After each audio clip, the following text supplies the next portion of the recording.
Ladies and gentlemen, welcome back to Football Insight. Welcome back to another video. This is, of course, your Champions League review. Champions League review, the Tuesday and then the Wednesday game. A lot of clutch moments, a lot of controversies in the Champions League, especially on Wednesday. A lot of clashes, a lot of controversies happen. We're going to talk about it. So let's quickly move straight into the video.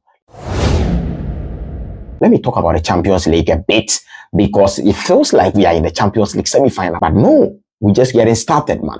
We are not in the Champions League semi-final. We are in the Champions League quarter-final. In fact, we are bound to have the Champions League quarter-final first leg.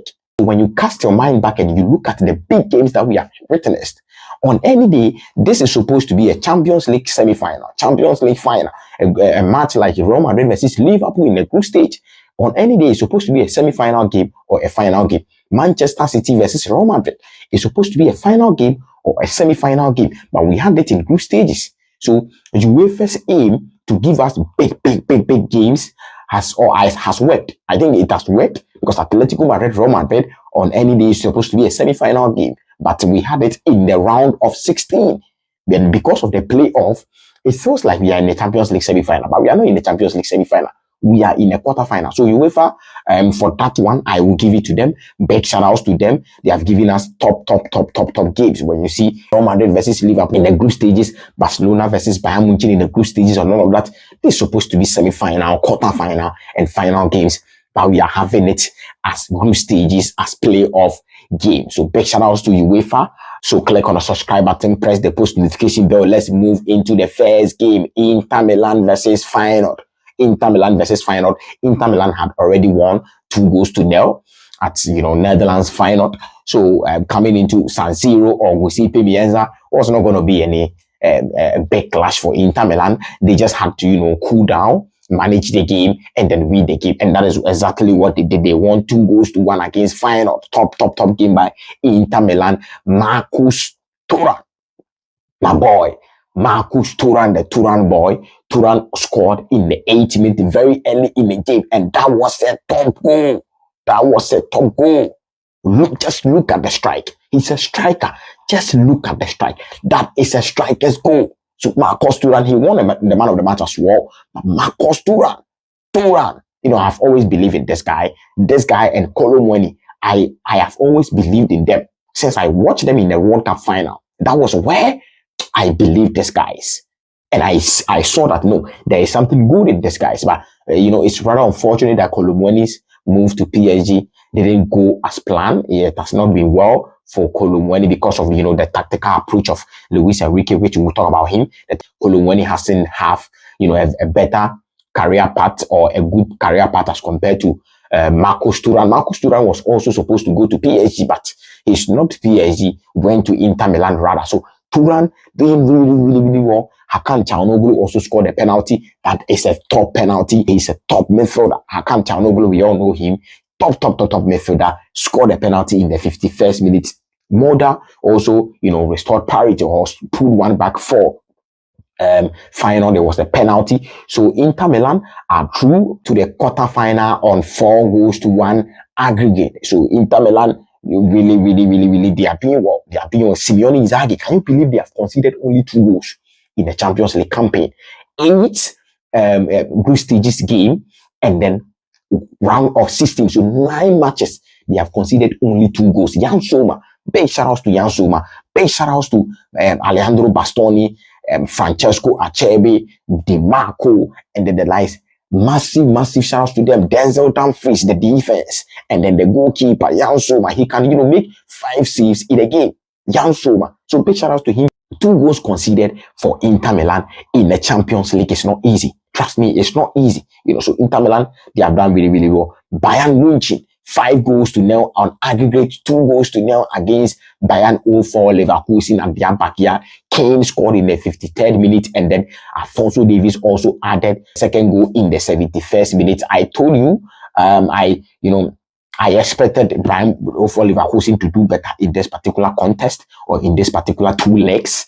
I sat here and I told you it is going to be very difficult, and I see the game as 50-50 game. But when they started, I saw that penny. No, whatever you do, your elder brother or your father will still remain your father. Whatever you do, whatever money that you get, your elder brother is still your elder brother. And then your father is still your father. And that is what Bayern Munich has done to Bayern 0 Liverpool in 2 legs.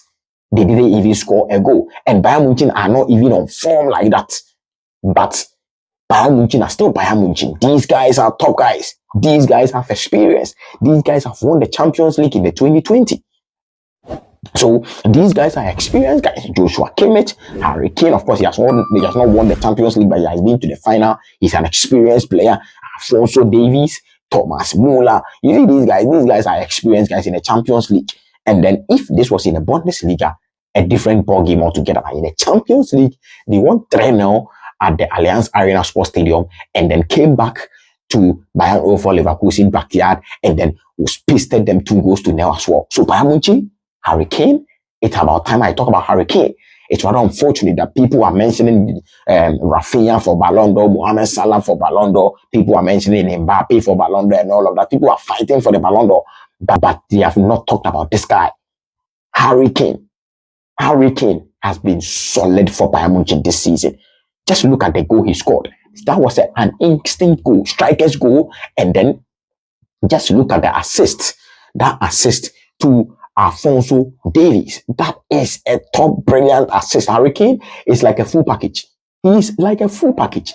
Harry Kane, top striker. You know, but people are not talking about him in the Ballon d'Or.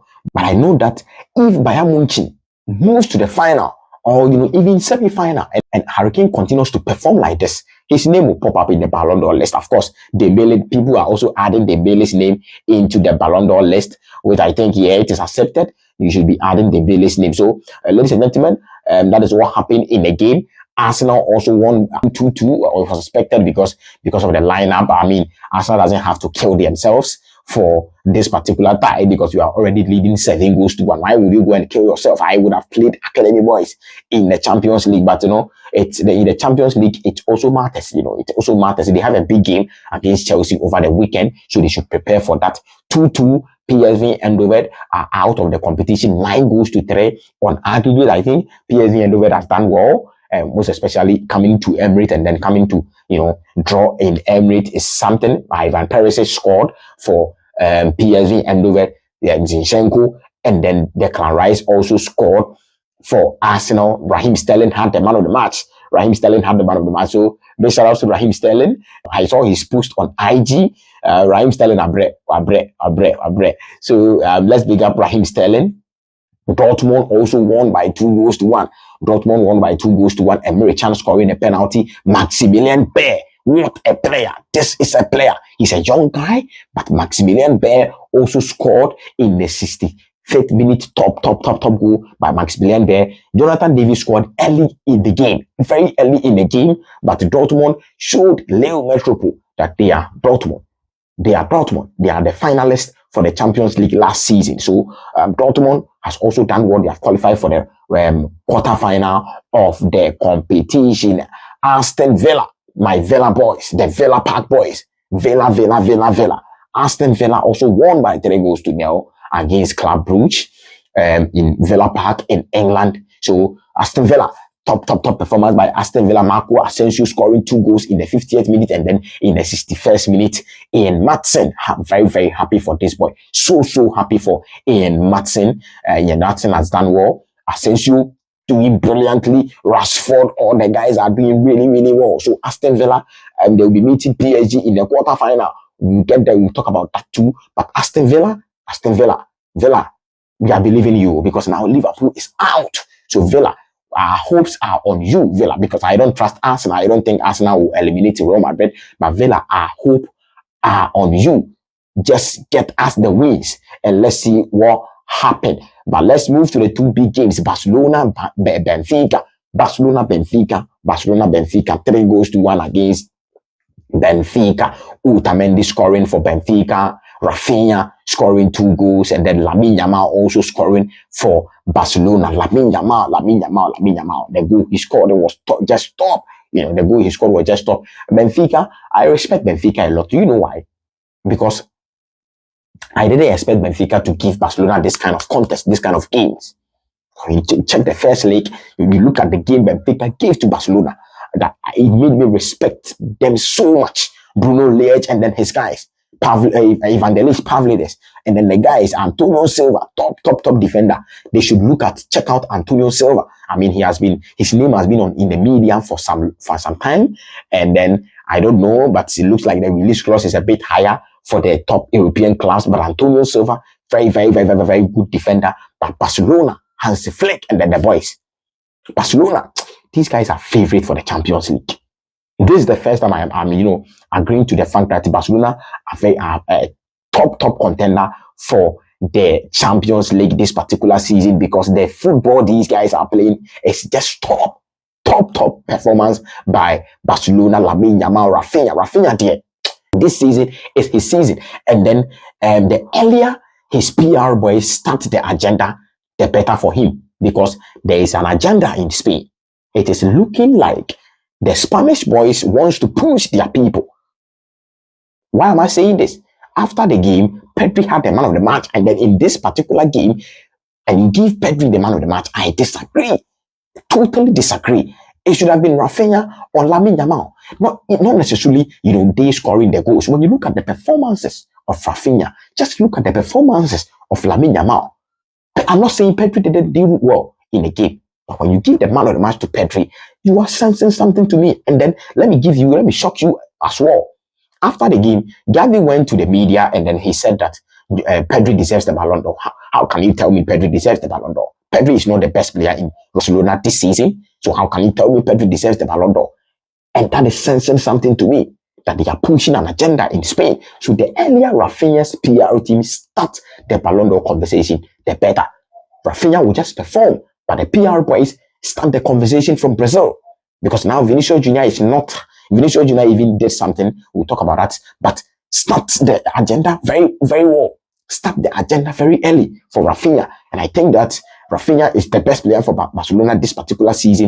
And I think that if you start the agenda very well, it is going to help Rafinha in the Ballon d'Or contest. Let's talk about the Liverpool game, an upset.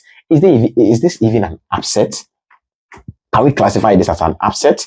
Because honestly, PSG dominated Liverpool in the two legs. It doesn't matter whether they scored 2 goals, whether they scored 3 goals, or they scored 1 goal. Total dominance. Go and check the Parc des Princes game. Check the Anfield.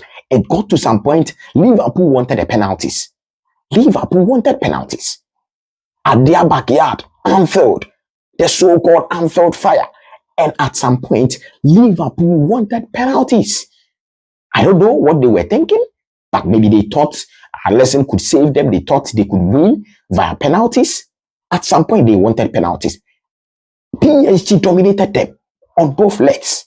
And that is the fact. And that is the truth. The stats are just showing that they dominated them. So for PSG, not doing so well in the group stage, playing, participating in a playoff, and then coming to meet Liverpool, the favorite for this particular Champions League, and you stretch them over the 2 legs, dominated them over the 2 legs, and win on penalties at Anfield against Liverpool.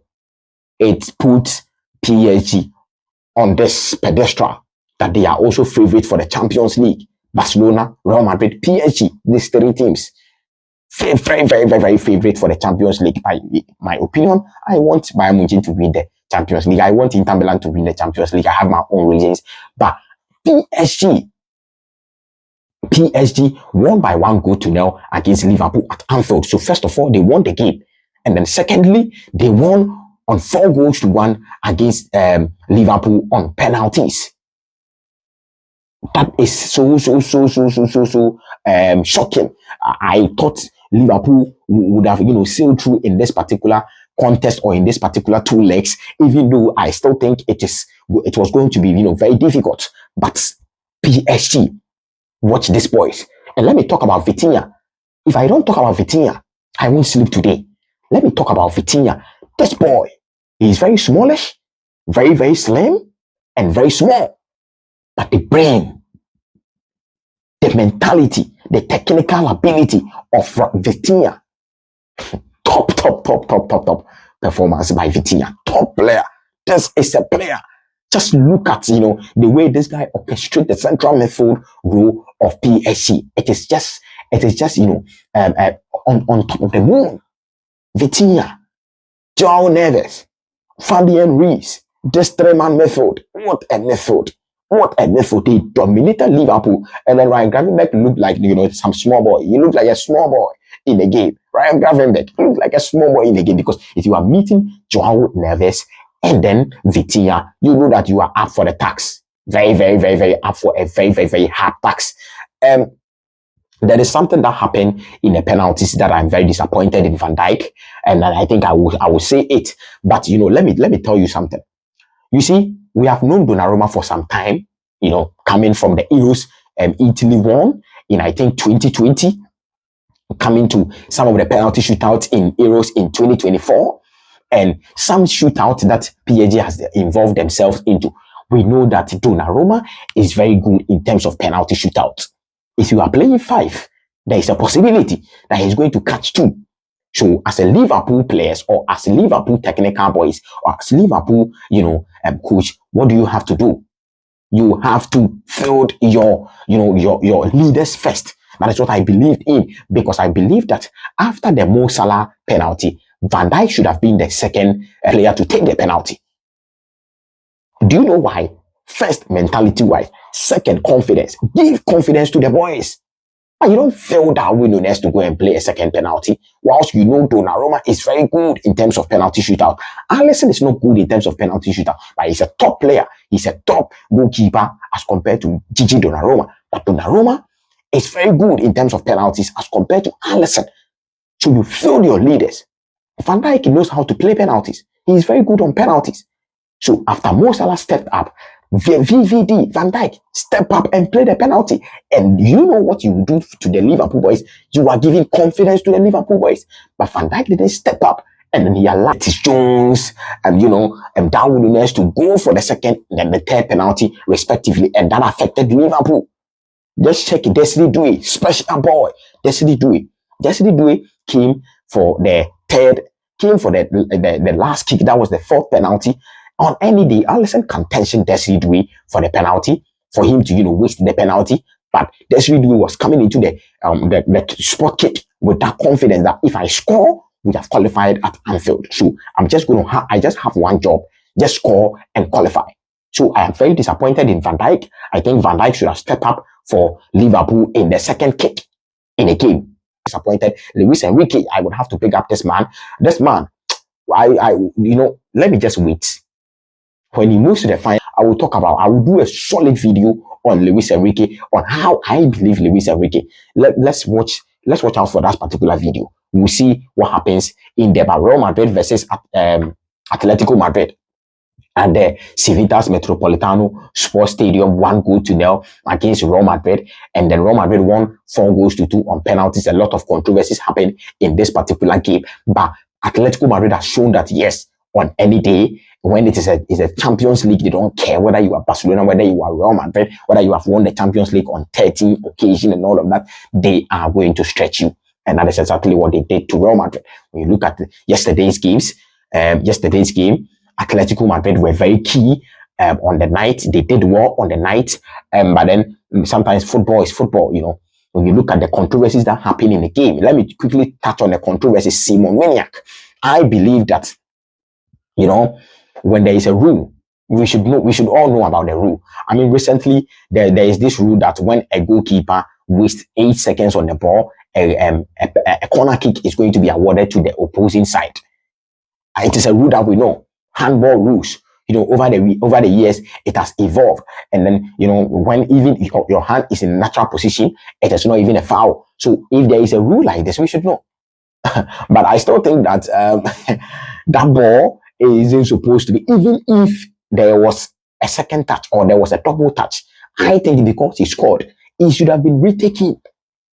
But Simon Maniac, my problem is with Simon Maniac. My problem is not even with the law. My problem is with the referee. Simon Maniac, this is the same guy, or this is the same man that officiated the Bayern Munich Real Madrid, Champions League semi-final game just last year.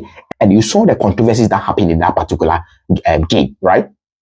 This is the same referees. This is the same Polish guys that officiated the match yesterday. And this controversies, bro, it's so sickening.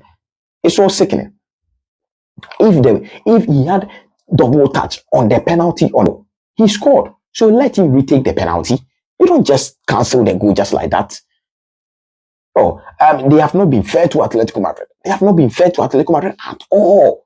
This is not even about Real Madrid. This is not even about me not hating on Real Madrid or me not wanting Real Madrid to qualify. Atletico Madrid also deserve to qualify on the night because they did really, really well. Gallagher scored in the first minute of the game. I think 29 seconds in the game.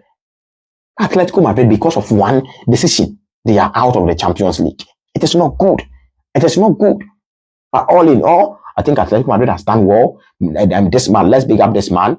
Simeone, a monster in mentality. Even after they eliminating them, he still, supported the boys. He still wanted the fans to cheer the boys up. So monster in terms of mentality. Top mentality by Diego Simeone. So ladies and gentlemen, this is what happened in the Champions League. A lot of controversies happened. Drop all your comment down below. What do you think about Simon Maniac's decision to disallow Julian Alvarez goal? Just drop all your comment down below. I want to know your comment. This is Football Insights, and this has been your Tuesday and Wednesday Champions League review. Thank you so much for your time. I will see you in the next video. Peace and take care of yourselves.